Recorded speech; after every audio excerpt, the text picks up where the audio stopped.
नमस्कार, सत श्री अकाल, आदाब और सॉरी क्योंकि बहुत ज़्यादा टाइम हो गया है मुझे वीडियो पोस्ट किए हुए। शायद मेरे स्टूडेंट्स मेरा वेट ज़रूर कर रहे होंगे। आज मैं एक नए टॉपिक के साथ आई हूँ जो है लिटरेचर का topic a thing of beauty, आपकी बुक का एक पोएम, ठीक है, जिसको लिखा है जॉन कीट्स ने। फॉर फर्दर इन्फॉर्मेशन मेरी आज से वीडियो अब जब भी पोस्ट होगी तो 10 PM पे पोस्ट होगी, तो प्लीज़ नोटिफिकेशन आने के पहले ही मेरे वीडियोस का वेट ज़रूर कीजिएगा क्योंकि ये आपके लिए बहुत हेल्पफुल होगी और मुझे भी बहुत अच्छा लगेगा। So let's begin this pome, ठीक है। सो अ थिंग ऑफ ब्यूटी, इसके जो हमारे ऑथर हैं, राइटर हैं, वो है जॉन कीट्स, जो कि अपने बिगिनिंग करियर में एक सर्जन थे और उसके बाद इन्हें इतना ज़्यादा नेचर से प्यार था कि ये इन्होंने अपनी पूरी रेस्ट ऑफ द लाइफ इन्होंने अपनी डॉक्टरेट को छोड़ के ये पोएट बन गए। ओके, और ये जो हमारा पोम है अ थिंग ऑफ ब्यूटी, ये है एक्सट्रैक्ट है एक पोम का जिसका नाम है एंडीमियन, ठीक है। एंडीमियन एक यंग शेफर्ड थी जो कि according to the book John Keats की फ्रेंड थी और ये एक सिंथिया नाम की एक पहले मानते थे ऐसा वहाँ पे कि सिंथिया जो है वो मून गॉडेस है और वो बहुत ही ज़्यादा ब्यूटीफुल है। तो उनकी खोज में ये दोनों यंग बच्चे जो थे, छोटे छोटे बच्चे, जो क्या होता है ना कि हम नानी की दादी की टेल्स सुनते हैं बचपन में कि उन मतलब परियां होती हैं और ये होते हैं, जादू होता है। इवन हम कार्टून्स भी देखते थे बचपन में जो हमारे टाइम में होते थे, आपकी बात नहीं कर रही हूँ, तो हम लोग उस पर बहुत ज़्यादा ट्रस्ट करते थे। आजकल के बच्चे बहुत स्मार्ट हैं। तो उस टाइम की बात है, जॉन कीट्स बताते हैं कि हमारे टाइम में, उनके टाइम में मून गॉडेस थी सिंथिया, जो कि जिन्हें कहा जाता था कि वो बहुत ज़्यादा ब्यूटीफुल है, उनकी ब्यूटी को एक्सप्लेन नहीं किया जा सकता, एलैबोरेट नहीं किया जा सकता। तो उनकी खोज में इनकी जो फ्रेंड थी एंडीमियन, ये और ऑथर उनकी खोज में निकले और जब उनकी खोज में निकले तो वो नेचर में होके जा रहे थे, मतलब जंगलों में होके जा रहे थे। तो वहाँ पे जब वो जंगलों के अंदर गए और वहाँ उसको पास कर रहे थे तो जो छोटे छोटे ब्यूटी ऑफ नेचर था उन्होंने वो देखा और उसको लाइफ में लोगों के साथ और अपने एक्सपीरियंस के साथ जब वो उन्होंने लिखा है इस एक्सट्रैक्ट को, इस बुक को, इस पोएम को, तो उन्होंने एक्सप्लेन किया है। चलिए हम पोएम शुरू करते हैं और लास्ट में मैं आपको बताऊंगी कुछ इंपॉर्टेंट टॉपिक्स और क्वेश्चंस जो कि इस चैप्टर से रिलेट करके आपके एग्जाम में आते हैं और ये one of the most important poet है क्लास 12th की। सो चलिए स्टार्ट करते हैं। So a thing of beauty is a joy forever, its loveliness increases, it will never pass into nothingness. मैं ये बिल्कुल नहीं मानूंगी कि किसी को घूमना नहीं पसंद है। सो अब पोइट ये कह रहे हैं, हमारे ऑथर ये कह रहे हैं कि घूमो, बाहर निकलो, नेचर को देखो और नेचर से प्यार करो।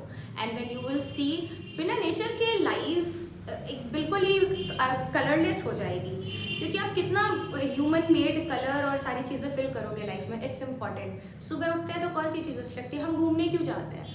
मोस्ट ऑफ द, हम नहीं, आप घूमने क्यों जाते हैं? नेचर्स के साथ, ठीक है, फोटो पोस्ट करनी होती है, दैट्स द अदर कॉल, और वो इम्पॉर्टेंट कॉल है आज के यूथ के लिए, लेकिन मोस्ट क्या होता है, हमें वो सूदिंग लगता है वो नेचर, तो वही ये यहाँ पे मेंशन कर रहे हैं। So a thing of beauty is a joy forever, its loveliness increases, it will never pass into nothingness. So यहाँ पे फर्स्ट लाइन की मीनिंग क्या बताते हैं पोएट ये बताते हैं कि जो ब्यूटी है वो एक चीज़ है, वो एक चीज़ है। अ thing of beauty is a joy for ever, और वो हमेशा ही हमें खुशी देती है।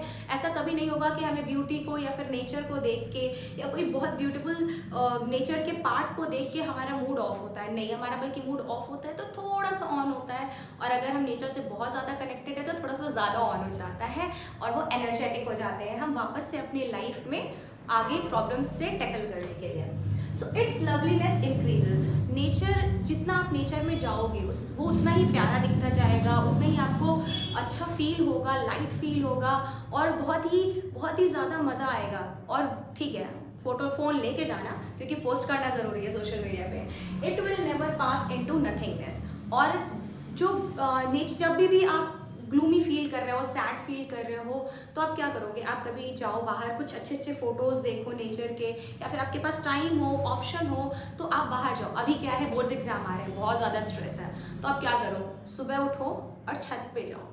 सुबह उठो, सुबह मीन्स नॉट 9 AM 10 AM, सुबह मीन्स 5 AM, और जाओ और जो छोटा सा गार्डन हो ना कहीं आसपास में उसको देखो, तो आपको क्या होगा, आप थोड़ी बहुत ज़्यादा एनर्जी आपको फील होगी और पॉजिटिविटी आएगी। वही ये बता रहे हैं यहाँ पे, ये कभी भी आपको जो नेचर है, जो ब्यूटी है नेचर की, वो कभी भी नथिंगनेस यानी कि कुछ भी ऐसा जीरो नहीं देगा, कभी ना हमेशा ही वो आपको पॉजिटिव फील देगा। Next, but will keep a bower quiet for us and a sleep full of sweet dreams and health and quiet breathing. Bower means होता है शेड, और गर्मियों में मोस्टली हम ढूंढते हैं क्योंकि हमसे ये स्क्रीचिंग जो समर होता है वो बर्दाश्त नहीं होता है। तो ये क्या बता रहे हैं, हमारे पोइट बता रहे हैं, but will keep a bower quiet for us, और हमेशा ही जो नेचर है वो हमारे ऊपर एक छाया बनाए हुए है, जिस छाया किस चीज़ की बनाया हुआ है, पॉजिटिविटी की, ब्यूटी की, ठीक है। And sleep full of sweet dreams, अगर आप किसी भी शेड के नीचे गर्मियों में सो जाते हो, किसी पेड़ के नीचे, कभी आपने शायद ट्राई नहीं किया होगा लेकिन हमने बचपन में बहुत ट्राई किया, because we are 90s kids, और तो आपके पास ऐसा ऑप्शंस होते हैं, but you prefer PS4 and Instagram rather than laying under the shade. खैर, कभी ट्राई ज़रूर कीजिएगा अपने समर वैकेशन में आफ्टर बोर्ड्स। सो ये आपको क्या करता है, एक शेड प्रोवाइड करता है। जब आप किसी पेड़ की शेड में, शांति में, कामनेस में, सिर्फ नेचर हो जहाँ पे आसपास, वहाँ आराम करते हो, रेस्ट करते हो, तो वो आपको क्या देता है, वो स्वीट ड्रीम्स प्रोवाइड करता है। यानी कि जब आप वहाँ पे सोओगे तो यू विल फील गुड, और जब आप पॉजिटिव होगे अंदर से, तो जब भी आप सोओगे या ड्रीम्स देखोगे तो वो ड्रीम्स अच्छे होंगे। And health and quiet breathing, obvious सी बात है कि if you are covered with nature, अगर आप नेचर के आसपास हो, कवर्ड हो, तो आप क्या होगा कि आपका हेल्थ भी इम्प्रूव होगा पॉजिटिव वे में, और आपकी जो ब्रीदिंग होगी, यानी जो ब्रीद कर रहे हो आप, कभी कभी सफोकेशन होती है because of many things, because of like हमें कभी कभी हम रश में होते हैं बहुत ज़्यादा, तो ब्रीदिंग में इशू होता है। हम दिन भर AC में है तो हमें प्रॉब्लम होती है, बट वहाँ पे ऐसा कुछ नहीं होगा। ये पोइट हमसे अपनी फीलिंग शेयर कर रहे हैं जब वो वहाँ पे थे। Therefore, on every morrow are we reading a flowery band to bind us to the earth. Morrow means यहाँ पे tomorrow का शॉर्ट फॉर्म लिखा हुआ है, इसलिए हर दूसरे दिन, रीडिंग मीन्स होता है माला पिरोना। मैं लिख देती हूँ यहाँ पे, आपके लिए हेल्पफुल होगा।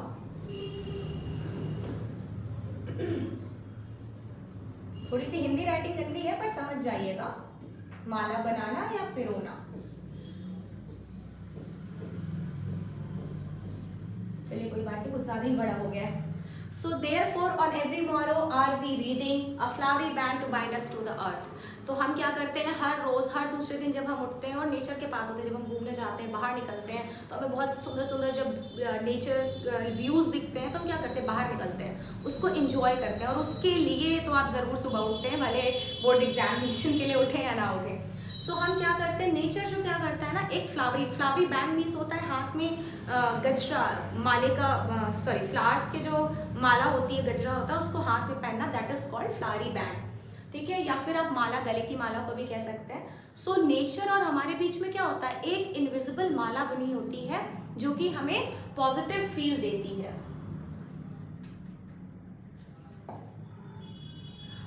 A flowery band to bind us to the earth, और नेचर हमें क्या करता है, अर्थ से डायरेक्टली बाइंड करता है।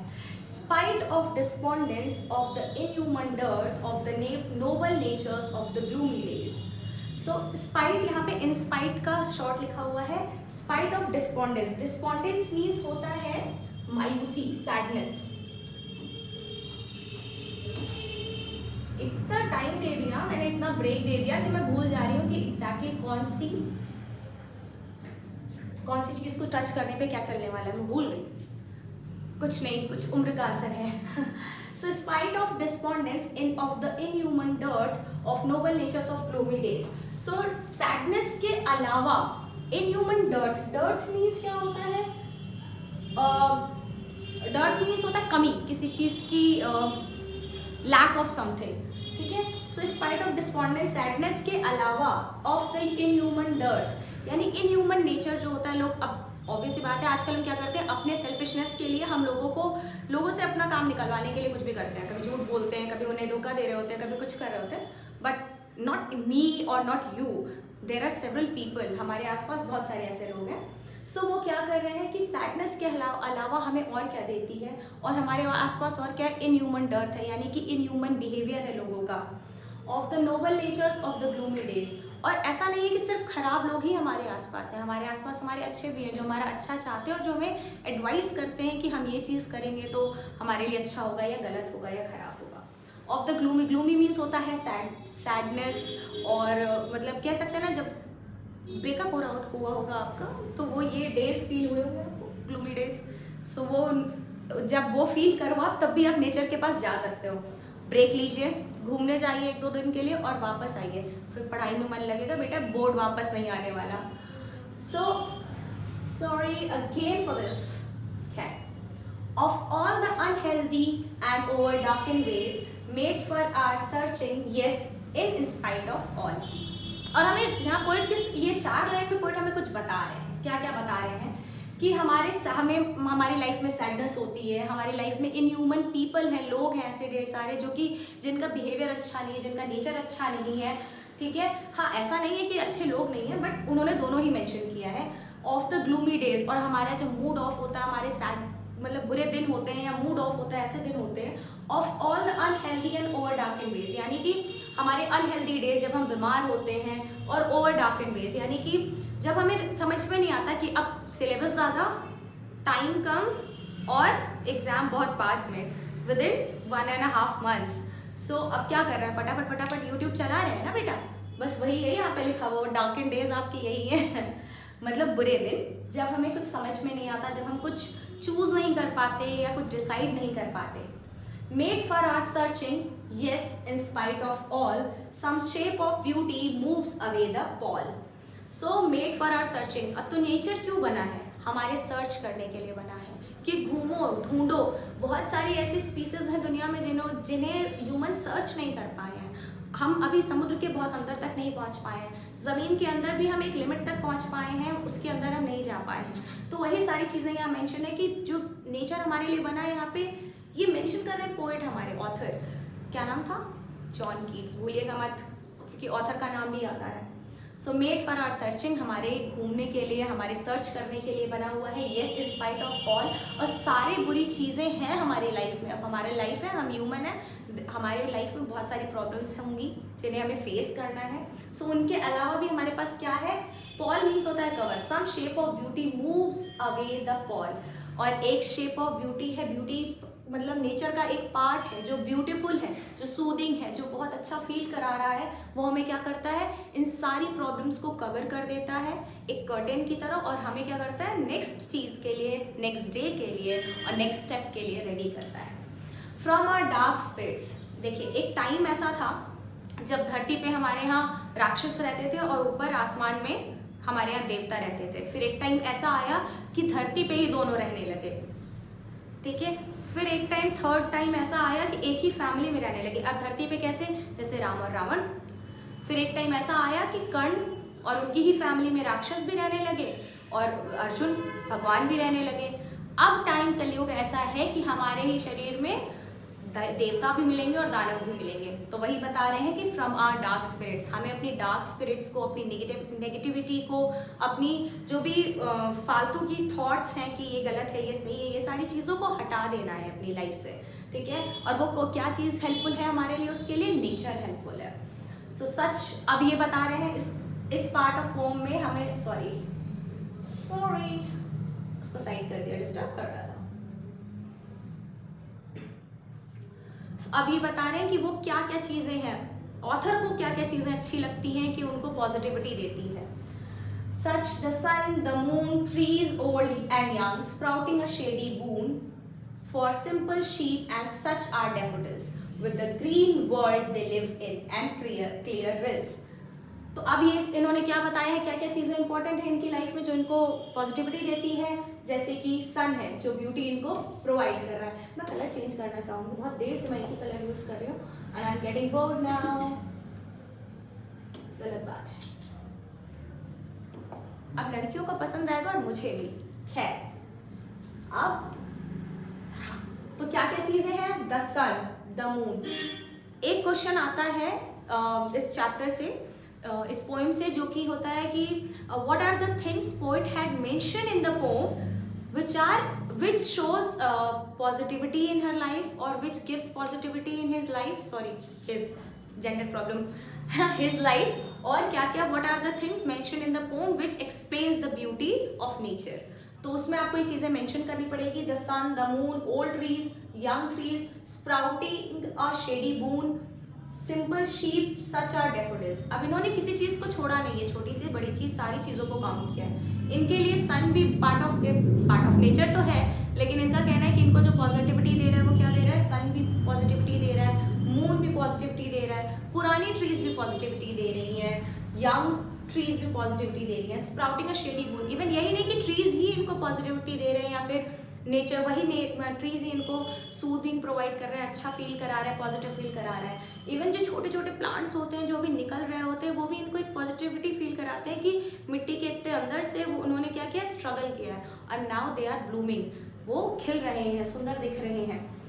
For simple sheep and such are daffodils. Even जो शीप्स जो होते हैं वो घूम रहे हैं जो यहाँ वहाँ, वो भी इनके लिए एक पार्ट ऑफ नेचर है जो इनको बहुत अच्छा फील करा रहे हैं।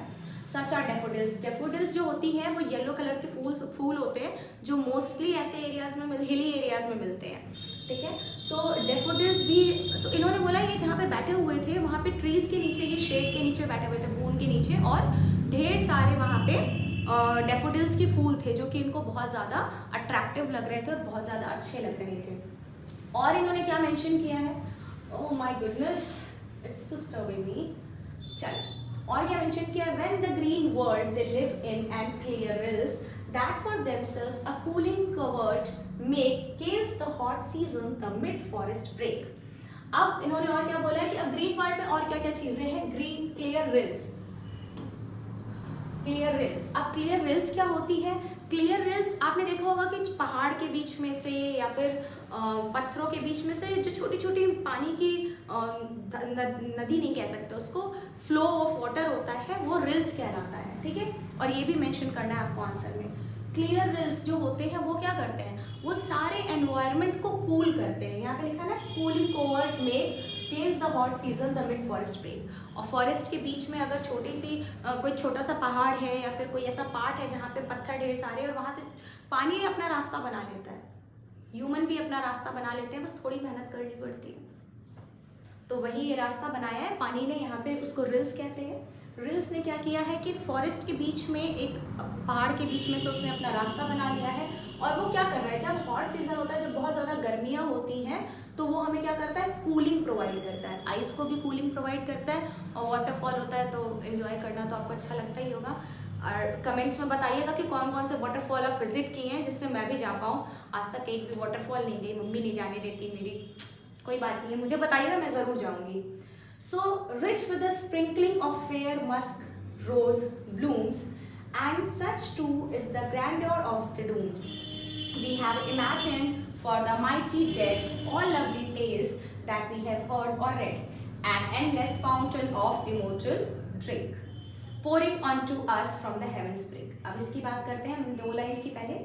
Rich with the sprinkling of fair musk rose blooms, अब ये बता रहे हैं fair musk rose blooms, musk rose ये भी एक चीज़ है जो कि इन्होंने नेचर में ऐड किया है कि ये भी एक जो चीज़ है वो भी मुझे क्या करती है, सूदिंग प्रोवाइड करती है। इन्होंने ये देखा था, वो क्या है, मस्क रोज होता है बेटा, मोस्टली ये या तो हिली एरियाज में मिलता है या तो फॉरेस्ट में मिलता है। मैंने आज तक नहीं देखा है क्योंकि क्या करें, इतनी स्ट्रिक्ट मम्मी लोग मिली है कि कहीं जाने नहीं देती है, तो घूमने का मौका मिला नहीं तो कुछ देखा नहीं, सिर्फ पोयम पढ़ पढ़ के मन बहला रहे हैं, कोई बात नहीं है। सो ये क्या होता है, जो मस्क रोज होते हैं वो काइंड ऑफ रोज ही होते हैं, मस्क रोज अलग होता है। इसकी फोटो हम जरूर प्रोवाइड करेंगे, ऐड करूंगी मैं अपने वीडियो में जिससे कि आपको और क्लियर हो जाए। सो इनकी जो स्पार्कल होती है, जो स्मेल होती है, आजकल के जो रोज ब्यूटीफुल रोज होंगे उसमें स्मेल नहीं होगा, ऑर्डर नहीं होगा, गंदा सा होगा, और नहीं तो फिर उसमें स्प्रे कर करके लोग उसकी वो स्मेल प्रोवाइड करते हैं हमें। लेकिन वो जो रियल रोज़ होता है, जो इंडियन रोज़ होता है, उसकी स्मेल जो होती है वो नहीं अब हमें मिलती है, लेकिन उस टाइम मिलती थी। तो इन्होंने मेंशन किया है कि जो मस्क रोज़ हैं जो ब्लूम कर रहे हैं, वो खिल रहे हैं। क्यों खिल रहे हैं? क्योंकि उसके आसपास का एनवायरनमेंट अच्छा है। अगर हम अपने आप को कंपेयर करें उस मस्क रोज़ से, तो अगर आपके फ्रेंड सर्कल नहीं अच्छी है, आपके आसपास का एनवायरनमेंट नहीं अच्छा है, बहुत ज़्यादा चीची चाचा कर रहे हैं सब लोग, तो आपका मूड खराब हो जाता है। तो क्या करते हैं, अगर इसमें से जो बॉयज़ हैं जो वीडियो देख रहे हैं वो क्या करेंगे, मम्मी आ रहा हूँ थोड़ी देर में और निकल लेते हैं घर से बाहर, बट हम बेचारी लड़कियां सुनते रहते हैं पूरी कथा, पूरा रामायण सुनते हैं, हमारे पास ऑप्शन नहीं होता है। सो वो जो मस्क रोज़ है वो क्यों ब्लूम कर रहा है, वो क्यों खिल रहा है, इसलिए खिल रहा है क्योंकि उसके आसपास का एनवायरनमेंट अच्छा है। और मैं यही सजेस्ट करूँगी कि इफ़ बॉयज़ हैं तो आपकी लाइफ में जितनी भी गर्ल्स हैं, वो mother, father, mother, sister, friend जो भी है, उसकी लाइफ को ब्लूम करिए, दे विल रिस्पेक्ट यू। और जितनी भी गर्ल्स हैं, डोंट टेक ईजी, आप भी वही करिए, because if you want respect you have to do, you have to give specially. चलिए हम आगे बात करते हैं पोएम के बारे में। And such too is the grandeur of the dooms. और डूम्स मीन्स होता है ग्लूमी डेज, सैड डेज, ठीक है, या फिर अंधेरा, उसको डूम्स कहते हैं।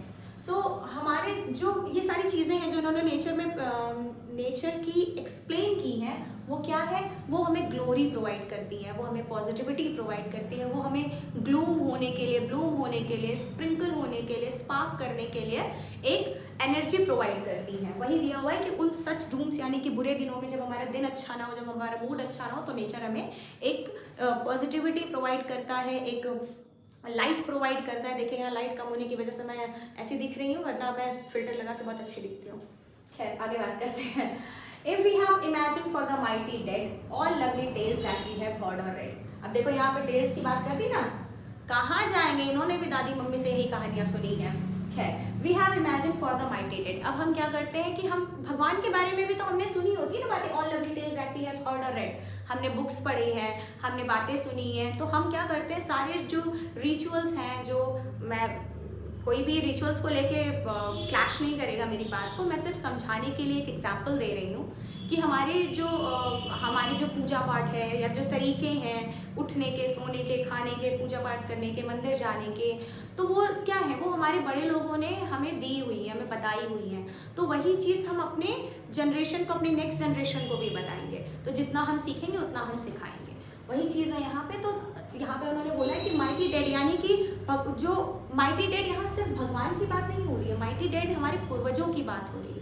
जो पूर्वज है वो भी क्या कर रहे हैं, वो भी इसको देख रहे हैं, वो ये सारी चीज़ों को देख रहे हैं। किसकी चीज़ों को देख रहे हैं, नेचर को देख रहे हैं और सारी चीज़ों को देख रहे हैं। अगर हम किसी के साथ अच्छा करते हैं तो हमारे पेरेंट्स क्या कहते हैं, या हमारे जो एल्डर्स हैं वो क्या कहते हैं कि बेटा अच्छा करो तो अच्छा होगा, do good you will have good. So same चीज़ यहाँ पे है, माइटी डेड मीन्स होता है हमारे पूर्वज, ठीक है। तो माइटी डेड, हमने माइटी डेड के बारे में जो कहानियाँ सुनी हैं या जो हमने पढ़ी है, वो सारी चीज़ें क्या है, वो endless fountain of immortal drink. Immortal drink means क्या होता है, इमोर्टल मीन्स होता है अपना मरने वाली। तो लेकिन यहाँ पे इमोर्टल ड्रिंक को मैं बोलूँगी, इमोर्टल ड्रिंक को मैं बोलूँगी अमृत, ठीक है। वो हमें क्या करते हैं, अमृत, यहाँ पे नेचर से हमें क्या पॉजिटिविटी मिलती है, उसको भी अमृत बोला गया है। हमारा जो आशीर्वाद, यानी हमारे जो पूर्वज हैं वो हमें आशीर्वाद देते हैं, उसको भी इमोर्टल ड्रिंक बोला गया है, जो कि कभी ख़त्म नहीं होती, जो कभी मरती नहीं है, और उसका हमें एंडलेस फाउंटेन मिल रहा है, वो हमें प्रोवाइड कर रहे हैं, नेचर प्रोवाइड कर रहे हैं, हमारे पूर्वज प्रोवाइड कर रहे हैं। सिर्फ पूर्वज मीन्स ये नहीं कि जो मरे हैं, हमसे हमें हर, अच्छा आपने किसी भी चीज़, किसी भी वर्ड को लेके पूरी वीडियो में प्लीज़ क्लैश मत कीजिएगा। यहाँ पे मैं किसी भी रिलीजन या किसी भी चीज़ की बात नहीं कर रही हूँ, सिर्फ हर चीज़ को मैंने एज एन एग्जाम्पल आपके लिए यूज़ किया है। सो यहाँ पे मैं बात करती हूँ कि मान लीजिए गांधी जी हैं, नेहरू जी हैं, ये जो हमारे लोग पूर्वज हैं, जो हमारे पहले, जिन्होंने भारत को आज़ाद करने के लिए बहुत फाइट किया हुआ, जो हमारे फ्रीडम फाइटर्स हैं, और बाकी लोग भी हैं, या फिर जो जिन्होंने बुक लिखी है, तुलसीदास हो गए, कालिदास हो गए, हम इनको भी लेते हैं, ठीक है, जॉन कीट्स हो गए, ये हमें क्या कर रहे हैं, ये हमें नॉलेज प्रोवाइड करा रहे हैं, या फिर हमें नेचर से, या हमें जो चीज़ें हुई हैं, जो उन्होंने फाइट किया है, जो उन्होंने प्रॉब्लम्स फेस किए, उनसे हमें जोड़ने की कोशिश करते हैं। तो वो हमें क्या करती है, हमें एक स्ट्रॉन्ग होने के लिए, या हमें किसी चीज़ से फाइट करने के लिए कितनी एनर्जी आ रही है, या कितनी पॉजिटिविटी आ रही है, या तरीके देती है। सो वही है कि एक इमोर्टल ड्रिंक हमें मिल रहा है एंडलेस फाउंटेन का, जो फाउंटेन कभी ख़त्म नहीं होने वाली, ऐसा फाउंटेन जिसका पानी कभी ख़त्म नहीं होने वाला, pouring unto us from the heaven's brink. Brink means होता है एज, और वो हमें कहाँ से मिल रही है, हेवन से मिल रही है। आप नेचर बना नहीं सकते, आप अपने पूर्वजों को क्या कहते हैं, वापस नहीं बुला सकते। हमने जो सीखा है वो हम चेंज नहीं कर सकते, लेकिन ये सारी चीज़ें क्या है, ये हमारे ऊपर भगवान हमें दे रहे हैं, या फिर हम भगवान को ही काउंट करेंगे, because nature can not be made by man. And this is the entire explanation of the pome.